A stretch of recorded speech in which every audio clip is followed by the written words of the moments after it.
Hello everyone, હું છું Sheetal Shah as a special educator. આજનો મારો સબ્જેક્ટ છે ડિપ્રેશન. આજના ચેલેન્જિંગ સમયની અંદર હર એક પર્સન ચિંતામાં જોવા મળે છે, બરાબર છે. આ ચિંતા દરેક પર્સનને ચિંતા તો થાય જ છે, એ નોર્મલી છે, પરંતુ એ ચિંતા ક્યારેક આપણને માનસિક બીમારી તરફ લઈ જાય છે એનો આપણને ખ્યાલ પણ રહેતો નથી. એન્ઝાયટી, ઓવર થિંકિંગ, ડિપ્રેશન, ચિંતા, નેગેટિવ થિંકિંગ, આ બધું શું છે? તો એક માનસિક રોગ છે. મહાનગરોની અંદર જોવા મળ્યું છે કે 50% લોકોને પૂરતી ઊંઘ મળતી નથી. એના લીધે 86% ડિઝીઝ તો પૂરતી ઊંઘ ના લેવાને કારણે થાય છે. એમાંનું જ ડિપ્રેશન અને એન્ઝાયટી પણ છે. એક સર્વે મુજબ નોંધવામાં આવ્યું છે કે મહાનગરોમાં 15% એન્ઝાયટી અને 15% ડિપ્રેશનના લક્ષણો જોવા મળે છે.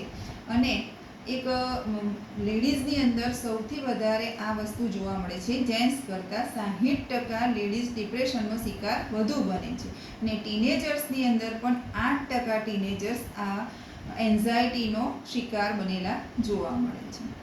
હવે તમે માનશો કે ડિપ્રેશન, તો ડિપ્રેશનના લક્ષણો કોઈ પણ વ્યક્તિને જોવા મળે તો શું હોય છે કે પોતે પોતાના મન સાથે સ્ટ્રગલ કરવી પડે છે. કેમ? તો ડિપ્રેશનનું એક પહેલું આ જ સ્ટેપ છે કે કોઈ પણ પર્સને ડિપ્રેશનના પોતાની જાત સાથે સ્ટ્રગલ કરવું પડે છે. હવે જાત સાથે કેવી રીતે સ્ટ્રગલ કરવું પડે? તો કોઈ એક પર્સન છે જે 20 વર્ષનું છે કે 25 વર્ષનું છે, બરાબર છે, એની અંદર ડિપ્રેશનના લક્ષણો જોવા મળ્યા કે ભાઈ એને ઊંઘ નથી આવતી, એને ભૂખ નથી લાગતી, એને કોઈની સાથે બોલવાનું નથી ગમતું, એકલું અટુલું રહેવાનું ગમે છે, કોઈની સાથે મિક્સ નથી થઈ શકતું, બહુ જ ચિંતામાં રહે છે, બહુ જ કશું ને કોઈ પણ સબ્જેક્ટ પર બહુ જ વિચારોમાં જ રહ્યા કરે છે, પોતાની દુનિયામાં રહે છે, બરાબર છે. આ બધા લક્ષણો એનામાં જોવા મળ્યા, પરંતુ એ પોતે વ્યક્તિ એક્સેપ્ટ કરી શકતું નથી. અને એમાં ઘણા બધા અઠવાડિયા, મહિનાઓ નીકળતા જ જાય છે. ને પોતે વ્યક્તિ શું વિચારે છે કે હું મનથી બહુ સ્ટ્રોંગ છું, મને કશું થવાનું નથી. આ બધું કોને થઈ શકે? કોઈ પણ વીક વ્યક્તિ છે એને થઈ શકે, મને થઈ શકે નહીં. એટલે પોતે પોતાના મન સાથે સ્ટ્રગલ કરે છે અને પોતે આ વસ્તુ એક્સેપ્ટ કરતું નથી. એની અંદર સમય વધતો જાય છે. બીજો નંબરનું સ્ટ્રગલ છે ફેમિલી સાથે. જ્યારે આ પર્સનને પોતાને આવા બધા લક્ષણો દેખાય કે પોતે આ વસ્તુથી પ્રોબ્લેમ્સ પોતાને ફેસ કરવા પડે, ત્યારે એ પર્સન પોતાના ફેમિલી મેમ્બર્સને યા ફ્રેન્ડ્સને કહે છે કે ભાઈ મને આ પ્રોબ્લેમ્સ છે. પરંતુ ફેમિલી મેમ્બર્સ કે ફ્રેન્ડ્સ એને શું કહે છે? અરે છોડને યાર, તને કશું જ નથી, આ બધું તું ખોટું વિચારે છે, આ બધું તને થાય જ ના, તું તો બહુ સ્ટ્રોંગ છે, તને આ વસ્તુ થવાનું નથી. અને એને કહે છે કે આ બધી વસ્તુઓ કોને થાય? તું બહુ ખુશ રહે, બધા સાથે મળ, આપણે બધા ભેગા થઈએ, એન્જોય કરીએ, અને તને આ વસ્તુ કશું છે નહીં, તું વધારે વિચારીશ ના, વિચારવાનું બંધ કરી દે. એટલે પેલું પર્સનને થશે કે ખરેખર મને કોઈ જ પ્રોબ્લેમ નથી. હવે આ જ વસ્તુ એને સાચી ખબર પડતી નથી. હવે કોઈ પણ પર્સનને એક નોર્મલ વસ્તુ છે કે કોઈને ટેમ્પરેચર છે, તાવ આવ્યો છે, અને આપણે એવું કહીએ કે તને કશું નથી, તો શું એનો તાવ ઉતરી જશે?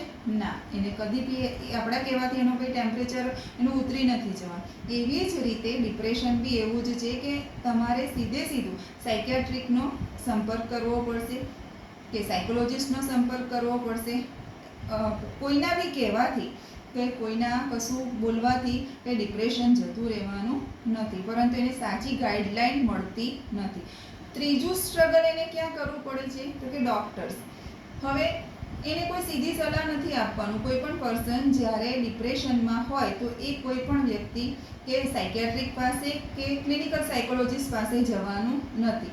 એ શું કરશે? પોતાના ફેમિલી જે ડૉક્ટર્સ છે એની પાસે જશે, ફેમિલી ફિઝિશિયન પાસે જશે. એટલે અનફોર્ચ્યુનેટલી શું જોવા મળે છે કે એ ફેમિલી ડૉક્ટર્સને પોતે બહુ ડીપલી આ વસ્તુનું નોલેજ ના હોય, અને એવું કે ભાઈ ના તું બસ દોડ કૂદ, હેપી રહે, કશું જ છે નહીં. ડૉક્ટર એને એવી એડવાઇસ આપે છે. અને આ એડવાઇસના લીધે શું થાય છે કે પોતે ઘરે આવીને વ્યક્તિ એવું વિચારે છે કે મને કશું જ થયું નથી, હું બહુ ઓકે છું, મને કોઈ પણ પ્રોબ્લેમ્સ નથી.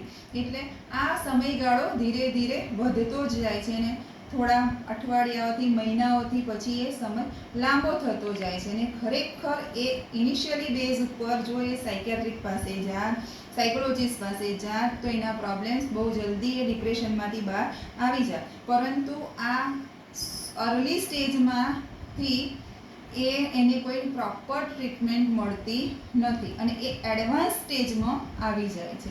કારણ કે આ સાયકિયાટ્રિક ઇલનેસ છે તે ઘણી બધી વખતે ફેમિલીવાળા બી આ વસ્તુ એક્સેપ્ટ કરતા નથી, પોતે દબાવે છે, છુપાવે છે, કોઈને કહેવા નથી માગતા.